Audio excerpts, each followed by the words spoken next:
year now. We're coming up on the end of this book.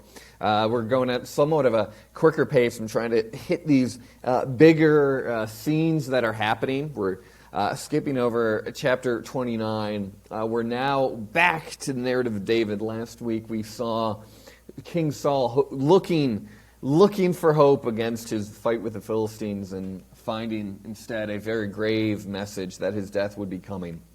But now we're jumping back to David. Last we saw David, he had gotten in league with the Philistines for his own kind of protection. The Philistines had given this town of Ziklag to own, and he would go on raiding parties against the Amalekites. But in chapter 29, this chapter we're skipping over, what happens in this short chapter is the Philistines start to get very uneasy about David, this Hebrew prince that's in their ranks. How can they really trust him? So they send him away. So David and his 600 men that he has to leave the battle lines of the Philistines. These allies that they had, they don't have anymore, and they're feeling rejected, disappointed, feeling like they've lost an ally. And now David and his 600 soldiers march upon Ziklag, this home away from home they have, and the unthinkable has happened. Read on with me here in 1 Samuel 30. Now when David and his men came to Ziklag on the third day, the Amalekites had made a raid against Negeb and against Ziklag. They had overcome Ziklag and burned it with fire and taken captive the women and all who were in it, both small and great. They killed no one, but carried them off and went their way. When David and his men came to the city, they found it burned with fire, their wives and sons and daughters taken captive. Then David and the people who were with him raised their voices and wept until they had no more strength to weep. David's two wives also had been taken captive, Ahinoam of Jezreel and Abigail, the widow of Nabal of Carmel. And David was greatly distressed, for the people spoke of stoning him, because all the people were bitter in soul, each for his sons and daughters. But David strengthened himself in the Lord his God. And David said to Abiathar the priest, the son of Ahimelech, bring me the ephod. So Abiathar brought the ephod to David. And David inquired of the Lord, shall I pursue after this band? Shall I overtake them? He answered him, pursue, for you shall surely overtake and shall surely rescue.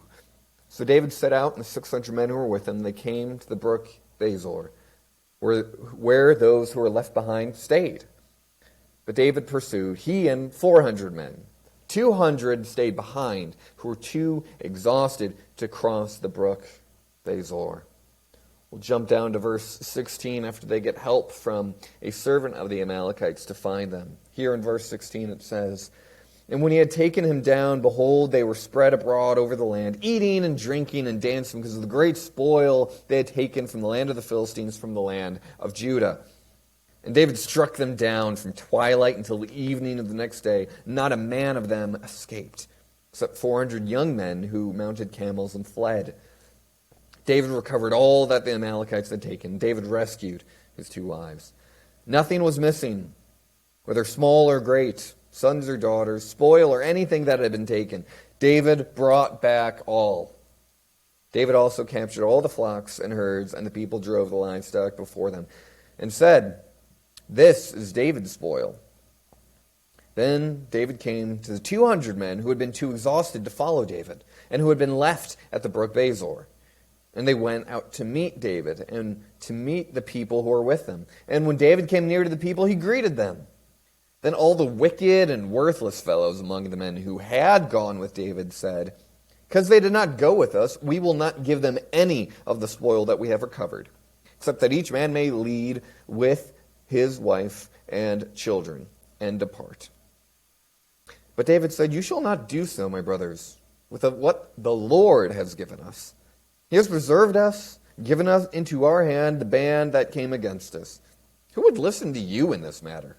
For his share is who goes down into the battle, so shall his share be who stays by the baggage. They shall share alike. And he made it a statute and a rule for Israel from that day forward to this day. This is the word of the Lord. I didn't have a long list of favorite Disney movies when I was a kid, but one of my favorite Disney movies from childhood was the movie Mulan. I remember actually seeing it in theaters. I remember owning Mulan on VHS and watching it a lot. And I think of Mulan because there's something in this text here that reminds me a lot of that movie. It reminded me of the song somewhere near the middle of the movie, A Girl Worth Fighting For. It's actually not the song itself, this song where the soldiers are traveling down the road and it's this kind of happy road traveling song. It's up-tempo, it's kind of funny, but it's not the song I'm reminded of. I'm reminded of how it ends. You know how it ends? Really sharp. It just cuts off at the end. The singers stop mid-line, the music doesn't resolve, they just stop singing. Because on their road, they encounter this completely burned out village. This village that the Huns had come on and just completely destroyed. And the music just stops. The joy is gone. It just sucks out of the room. The tone just changes so sharply as they just see this gate just barely there anymore. This helpless little bell hanging by a rope, tolling dissonantly. You might not realize this, but if you know that movie, from that point on, there are no more songs. I don't know if you remember that, but that's the last song in the movie. It might be because the writers ran out of music to write, but I kind of like to think maybe it's almost that scene, that massacre that they see the remains of was so traumatic, was too overwhelming for those characters to be able to sing again. That scene, if you know that movie and you can picture that is what David and his 600 men see when they get back to Ziklag. They're not happy coming back. They don't have a joy travel song they're singing. They're already pretty discouraged after being sent away by the Philistines. And here they are. Their wives, their children have been taken captive, probably to be sold into slavery. What are they to do now? And we see some responses here of bitterness towards David. We see David respond in his own way. But distress can have that effect on us. Distress can feel like walking into ground zero, of just being in this spot where everything is completely bombed out and gone, where you're so disoriented. Receiving a phone call with soul-crushing news that you just can't accept to be real, yet it is. Reading an email that informs you of how greatly you disappointed someone and that shame you feel. Your head spins. You don't know what to do next. There's that sinking feeling you get into your gut. The breath seems to leave your chest. What do you do now? What do you do with this now? You can't change it. It's happened. What do you do? I think this text actually shows us a simple phrase, but it's very complicated to live out.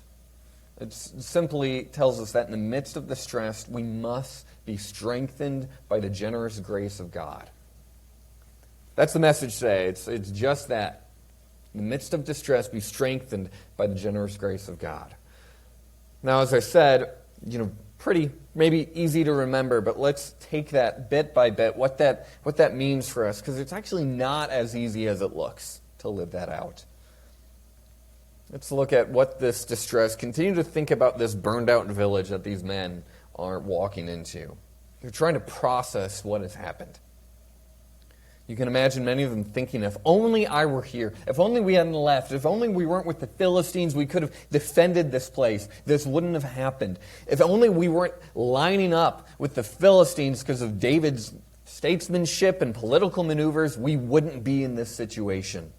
I would have my wife and my son and my daughter by my side. Instead, now they're gone and I don't know where they are. All of those thoughts of if only I were there, but this unwillingness to accept this new reality that they're facing. Verse 4 here is particularly heartbreaking. David and the people who were with him raised their voices and wept until they had no more strength to weep. These men, these tough, these battle-hardened soldiers, they're not crying or sniffling. They're wailing. They're shrieking out this pain from deep inside until they can't catch their breath anymore. They're exhausted by grief. That's the distress they're in, the pain they're feeling. It's almost hard to read, as if we're reading a verse that's so private to these people's experience. Well, that's not all they feel. As they're processing through that, and they're almost exhausted by this grief. What turns next is a sense of bitterness that they feel. A bitterness in their hearts towards David, that they blame him. And maybe it's understandable. Because as I said, if they weren't following David around, they would still be home and possibly would have been able to stop this from happening. They blame him, but it doesn't just stop with blaming him. Their hearts turn to violence towards him. They want to stone him. They want to kill David for putting their families in harm's way. You know, it might seem extreme if you think about that out of context, like, oh wait, now these men want to kill David, but maybe you can understand that, of just wanting to lash out against him.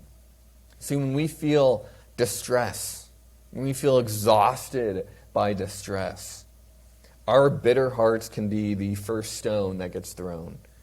Our bitter hearts can be turning towards violence, to lashing out at others. Sometimes we try to cope. We try to respond with what's happening by trying to personifying the source of pain, by trying to look at a person and say, you're the reason why I'm feeling this way. It's you. David, it all comes down to him. Let's just kill David because of our great grief over what's happened.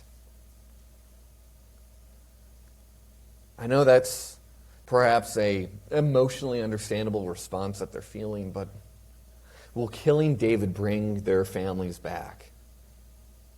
No. Killing David won't bring their families back from the Amalekites. If we turn our bitterness on others, it's not going to bring us actual healing.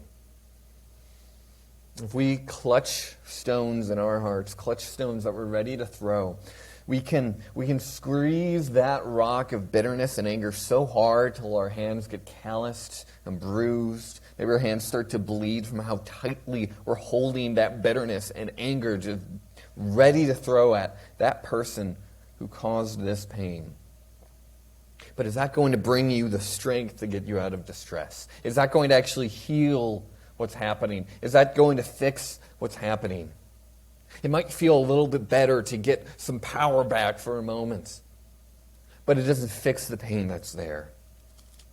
You need to understand that bitter lashing out at someone cannot bring us healing, cannot bring us strength to get out of our distress. It's actually using strength. It's exhausting you further. Consider that if you're feeling bitter now, if you're feeling angry still. What are we doing with that bitterness and anger? Are we holding on to it, ready to throw it and do harm to someone? It's going to continue to consume you and not bring healing. We see another source of distress here, though, too.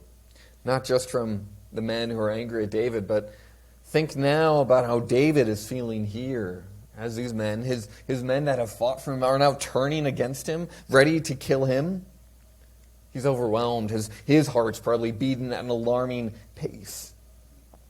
You know, right there in verse 6, when it says he was greatly distressed, it almost talks about this like overwhelmed, like waves crashing in and surrounding you. He can't escape. He can't focus between what have I done and what am I to do. He doesn't know what to do now. His friends and his allies have turned on him. He's lost the respect of his men. Not just respect, but like the friendship even of them. Have you ever felt that, where all of a sudden everybody seems to have turned on you and looked to you and say, what have you done? That immediate disappointment you feel, the shame of a failure hanging as a cloud over you, as you can read the frustration, the disappointment in the eyes of others. You know, the project you worked on fell apart. You didn't do enough work, perhaps, and you were responsible for it. It all fell out of control and out of your hands. The words, "Come on, you had one job," can be so cutting, can't it? You're the one who forgot to pack that critical item, and now we're all held up because we have to run back and get it. Whether it's the baby's blanket that got left behind or the boarding passes that you misplaced, that shame of knowing it's your fault can feel very sharp. Maybe recently you feel awful because you've tested positive for COVID, and after being around lots of people, and you just kind of feel that shame of having to do the contact tracing and let people know, "Hey, I'm sorry, I may have exposed you." It can feel shameful, like, now it's all me. I feel terrible. What if someone gets really sick because of what I did? That kind of feeling that David's feeling, if everyone's eyes are turning on me and angry at me, what am I to do with that? He's feeling his own place of distress. The men are feeling their own source of distress. As I said, as these people are weeping to the point where they have no more strength to weep, that is what distress does. It removes all strength from you. So where are you to find strength in the midst of distress? There's only one source, and it's being strengthened in the Lord your God, as David finds here today. I have to admit, when I read through this chapter, I kind of got really excited when I got to verse 6, because, verse 6 kind of like gives you a great sermon message, doesn't it? Yeah, be strengthened in the Lord your God. Great. Maybe some of you, even when I read the message for today of, be strengthened by the generous grace of God, you may have been like, okay, I know where he's going. Yeah, I can kind of tune out and check out now. I know what these kind of Bible-y words mean of be strengthened in the Lord your God. There's so much we actually get wrong about that. I wanted to address what I'm not saying first. Because when we talk about getting our strength from God, we so often misunderstand that. And I thought about that because when I was reading one of the commentators on this passage, he said some really good words I want to read for you. I'll just kind of read this quote here. That's verse 6 there. That's what's giving us this message of being strengthened in God, that David was greatly distressed, for the people spoke of stoning him because of all the people were bitter in soul, each for his sons and daughters. But David strengthened himself in the Lord his God. What is David not doing here? What David is not doing, and here's this quote from Dale Ralph Davis, that being strengthened in God, it is not some kind of gospel magic. It is not a quick fix. It is not recognizing that the pressure's on, so deciding to seek help in religion. The Lord is not a genie you rub when you're in trouble in order to make you feel better. Jesus is not your own personal pain reliever to get you on top of life's aches. Strengthening yourself in the Lord is nothing so superficial or superstitious as that. Yeah, I like that quote for many of the reasons, many of the things I've said, I'll show on the slide here. But he sums up what he said by being strengthened by God is not something so superficial or superstitious. I think that's how we can treat going to God and finding our strength in Him. He uses kind of different examples of how finding our strength in God, we can do it in a superficial way, just treating the surface, just treating the top things, of treating it like a quick fix. I just need a quick pray and get this over with. Or treating going to God like the pain reliever, like you're just popping some ibuprofen and, okay, it'll be better. Just seeking help in religion. Oh, I'm not feeling well, so let me just go to religion. It's this superficial response to a deeper problem that's going on. Neither is this supposed to be a superstitious approach. He describes it as gospel magic or genie you rub. Where all of a sudden, as soon as your prayer hands come together and they come apart, as if that will just make everything change, all of a sudden your perspective will change. We can think that finding your strength in God is as quick and as immediate as some sort of superstitious kind of event or superficial pain reliever. This is not what David is doing here. It's something far deeper and something that we need to understand too. We see what David's approach to finding strength in God looks like. First he he goes to the high priest and seeks God's will. He goes to Abiathar and says, give me the ephod, help me to discern what I'm to do. He seeks another strong believer and a guide in God's word and says, help me process this. We read in the Psalms, we know that he cries out to God. Some I read think that Psalm 25 actually describes this moment of David's life. Those verses there, he cries out to the Lord, turn to me and be gracious to me, for I am lonely and afflicted. The troubles of my heart are enlarged. Bring me out of my distress. Consider my affliction and my trouble. Forgive all my sins. He's certainly lonely and afflicted, isn't he? As everyone has turned on him. But to find his strength, he is actually taking all of his weakness to God. He's confessing his weakness. He doesn't sound like that strong warrior king that we usually think of David here. Those are not the words of someone who feels strong and brave. These are the words of someone who's at the end of their rope and doesn't know what's next, but going to God and saying, I'm weak. Give me your strength, God. And it also involves his repentance, doesn't it? He says, forgive all my sins. We confess our sins. We're confessing our moral, physical, spiritual weakness to God. Saying, in the sin of my heart, I am weak and empty. I need your gracious mercy. I need your strength, God. That's not a quick and easy thing to do, is it then? It's not that immediate feeling. When it takes some introspection, some time to reflect on yourself and realize, wow, I need God more than I ever thought I did. So he's taking this high priest, Abiathar, who's the lone surviving high priest from Nob from many chapters ago, asking for the help to how to discern what God will do. And I think it's a beautiful picture of how David is going to that one point of access he has to God. But let's not forget that we don't have to go search out a high priest to figure out what we're to do. But Jesus is our high priest. If you believe in Christ, he is that direct access to God. You have to go and try to pull me aside as if I'm the only way to get you there. No, you've got Christ. You've got that access point. So instead, to find strength in God, it means pulling aside any brother or sister to help you in turn. Turn to God's strength and saying, I can't do this on my own. I can't even just simply pray on my own. Someone help me alongside. Someone walk with me in this. It's not a superficial or superstitious thing to do. That's a hard thing to do. To say, I need help to another human being. Confessing to another person, I am weak. Help me see God's strength. And when you and a brother or sister come together and turn into Jesus, your high priest, you have that promise that you are getting the strength of God. Consider what God's response to him is, what God is commanding him to do.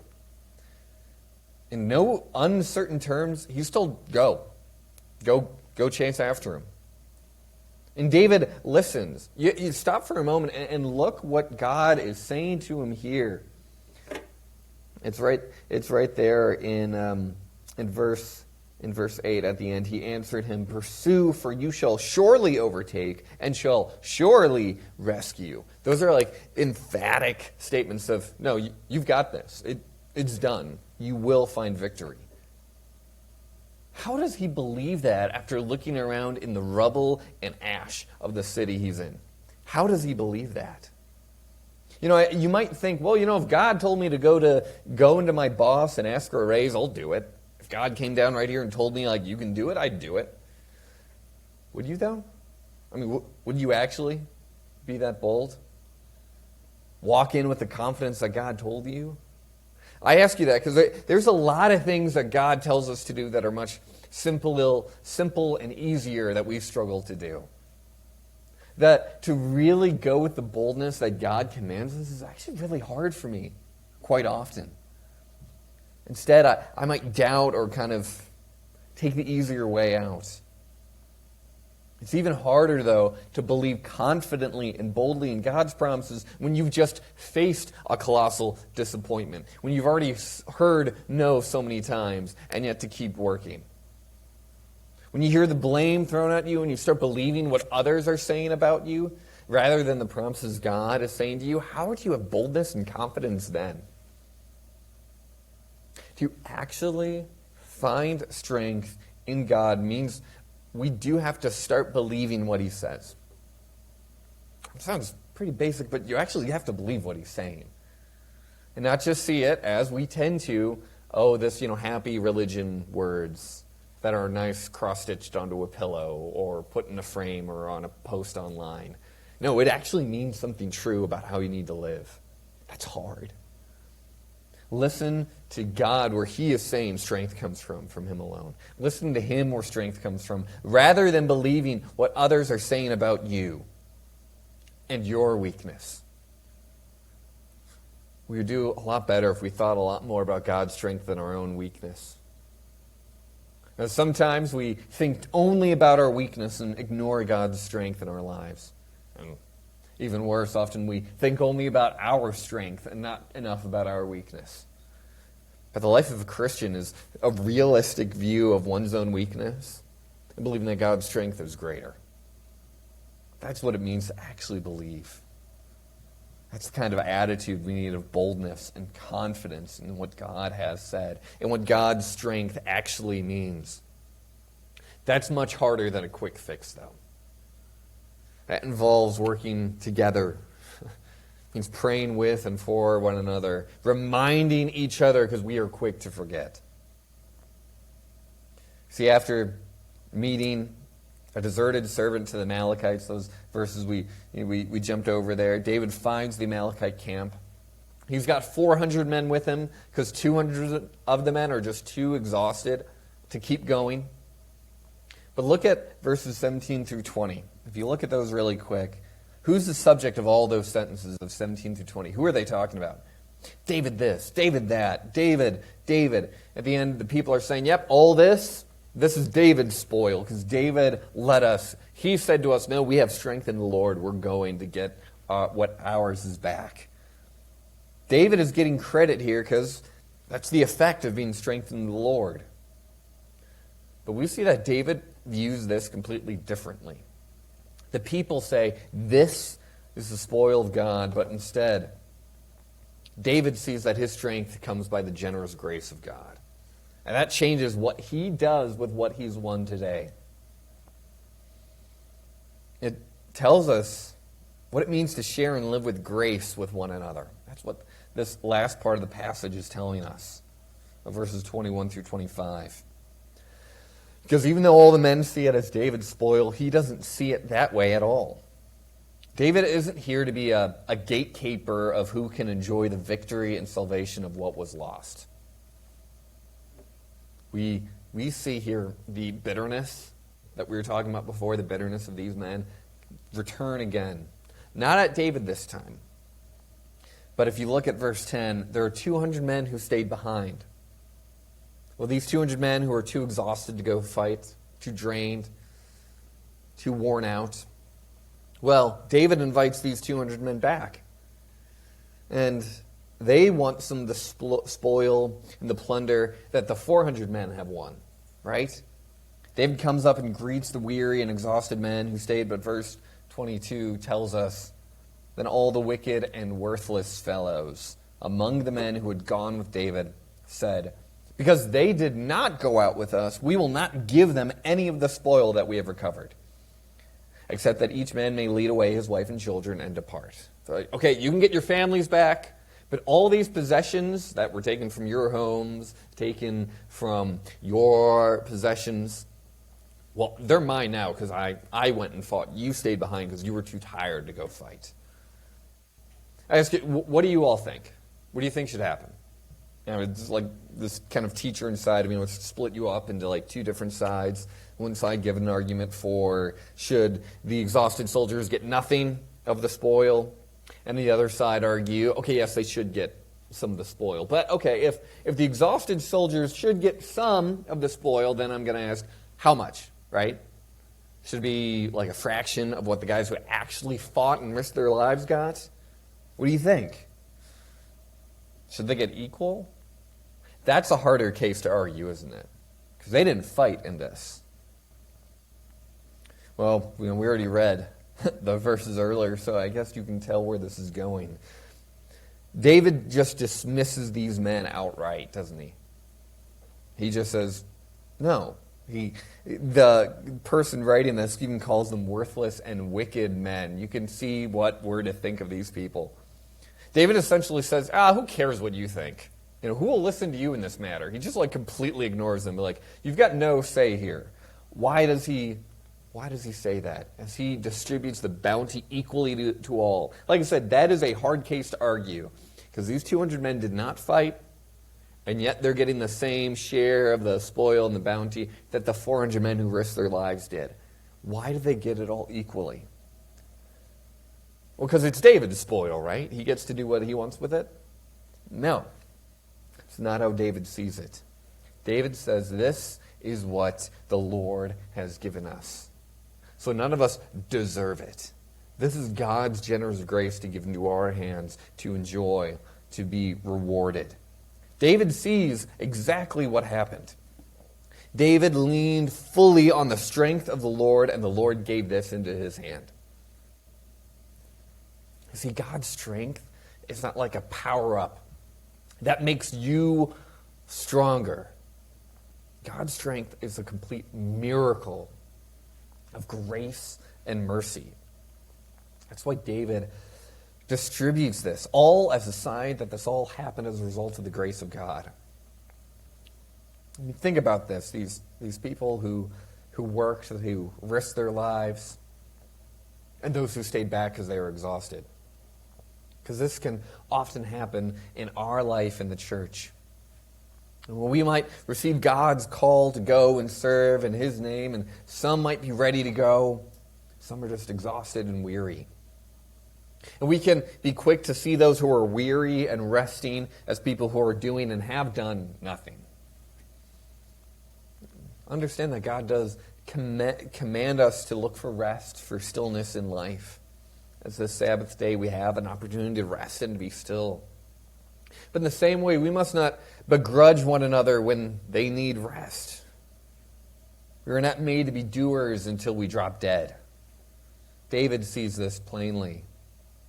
And Jesus says, similar in his parable that we read earlier, that those who receive the reward in heaven is not how long they've been following in the kingdom and working for the kingdom. Even if people come to Christ late in life, they will get the same reward of salvation that you've gotten if you've been raised in the church. Does that sound unfair? It's God's salvation to give. It's God's grace to give. So understand that it is His strength and His grace that we rely on. And so in the same way as we serve and we work for the kingdom, let us not begrudge one another for their own timing of serving in the kingdom. Because we don't get less or more benefits of salvation for how many hours we've put in at serving Jesus. Why is that? Because that would be merit, not mercy. We live by God's mercy, not how well we've done, because Jesus is not a shift manager who looks at your punch card at the end of the day and scoffs at you for the lunch breaks you took. He does not withhold His grace to you. It's His grace to give, and He gives equally to all. It's His victory and His strength that we rely on. All God does ask of us is that we come to Him and Him alone for strength. Resting when we're exhausted is not staying out of God's presence. It's not completely cutting off the church altogether or His presence altogether. But resting in Him when we're exhausting is coming to Him as David does for strength. Finding rest in His Word with other fellow believers. God's grace still extends to the burned out and the weary. His grace is the only thing that truly will bring rest. So when you come to Him for strength and you are performing, and you do have strength to keep going, He's providing grace to you just the same. So then when we practice gratefulness, as we do, every Sunday morning, we are saying, God, this comes from you. God, these are the spoils of your mercy that I get to enjoy, not because I've earned them. It's actually rather simple if you've paid attention. If the strength is coming from God, it's happening in your life because God is giving it. It's God's generous grace that His strength comes to you. That is something that unites us as we serve and rest as a church, isn't it? See your brother or sister today who equally shares in God's grace, that you don't get to look at yourself as any better or any worse. You're sharing in the same portion in God's grace. We don't need to be jealous of how good a Christian they are, thinking God must love them more than me. Not looking down at others for their so-called weakness and faith, but we all have different stories and journeys towards God. But our share of grace is the same, all flowing from God's good pleasure. You know, the phrase "to the victor go the spoils" was something that was in my head a lot this week. I looked at the history of this phrase. Actually, it came from the presidential election of Andrew Jackson. This is from like 200 years ago.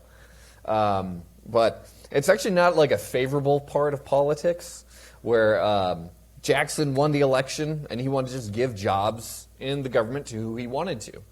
And someone in support of him doing that was saying, well, he's the victor. He can assign what he wants. But the idea is true in the sense of, not in terms of democratic elections, but if someone wins all out, they get to do with it as they see fit because they've earned that. They've won that. In this case, in this battle, David, by God's strength, by God's grace, has received these spoils, and he is just distributing equally because that's how God distributes his grace. God is the true victor in our life. He spoils us in his grace equally, which does not make sense. But that's the beauty of what it means. That God brings us out of distress by his strength and then spoils us with his grace. This morning, are you weary? You can find strength in God's promises. Are you full of bitter energy? Find strength in God's generosity, not in bitterness. Do you have reason to be joyful? Thank God that God spoils you with his grace. Let's go and pray to him now.